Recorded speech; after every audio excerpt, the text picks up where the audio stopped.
Si vous avez regardé, évidemment, TVA, le témoignage de M. Réal Giguère, quel grand homme.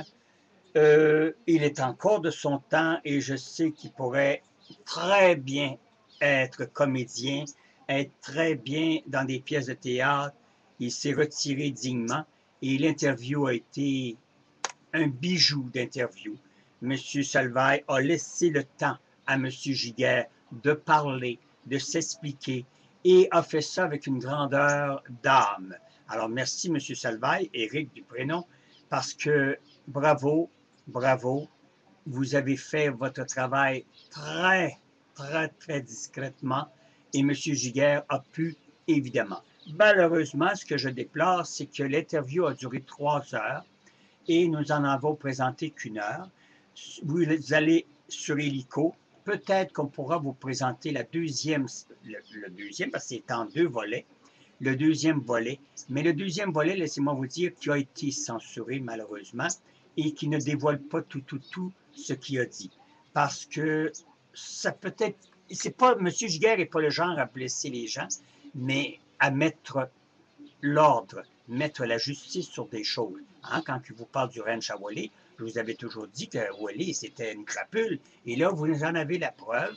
C'est une personne qui a fait son travail, mais il n'y aurait jamais eu le succès qu'il y avait si ça n'aurait pas été le ranch à Wally. Et évidemment, avec le ranch à Wally, vous avez eu, c'est-à-dire beaucoup de personnages qui ont repris du poil de la bête et qu'on n'aurait jamais, jamais, jamais reconnu et qu'on n'aurait jamais dit que c'était des artistes.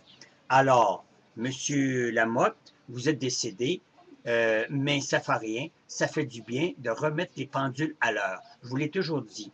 Ça fait du bien de temps en temps qu'il n'y ait un crotté comme moi, ou un crétin, ou un imbécile comme moi, mais qui remette la pendule à l'heure de temps en temps, parce que les gens aiment peut-être se faire compter un paquet de boniments, se faire compter de la médisance, de la calomnie à la Gendron, mais moi, non. Moi, je dis les choses telles qu'elles sont, point. Que ça blesse ou ça blesse pas, moi, je ne demande pas à être aimé, je demande tout simplement à être justicié. Alors, pour cette émission, bravo, bravo, bravo. Vous avez évidemment Penthouse qui vient de finir. Vous avez évidemment les Boys qui viennent de terminer. C'est le fun. Enfin, ça fait des émissions captivantes d'humour. Ça fait des émissions que j'adore et que je suis persuadé que beaucoup de gens adorent. Vous avez aussi une autre émission qui nous a quitté, c'est-à-dire pour la saison. Vous en avez eu plusieurs, l'Auberge du Chien Noir. Mettez-vous pas, ça revient l'an prochain.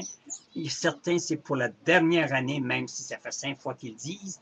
Mais alors, on a hâte, évidemment, on a très hâte au nouveau spectacle, au nouveau show de, évidemment, Penelope McQueen, qui commence la semaine prochaine. Et ma belle Pénélope, je te souhaite beaucoup, beaucoup, beaucoup de chance. Et comme tu es entouré d'ailleurs de professionnels, je sais que ça va être un succès. Alors merci ma belle fille de nous donner 1 heure le lundi soir de 9 h à 10 h du sucre à la crème. Comprenez-vous, pour remplacer nos blessures de nos émissions qu'on est tout après perdre parce que la saison achève. Alors, quand vous prenez le temps, regardez bien vos émissions, ça soit Trauma, ça soit 19-2. Prenez le temps de regarder et de voir ces bonnes émissions. C'est pas du redondant, du réchauffé à la TVA là, qui nous montre toujours là, des situations qu'on vient constamment parce que c'est toujours sur le même pattern. Alors, merci mille fois à tous les travailleurs dans l'ombre et devant la caméra et tous nos bons artistes.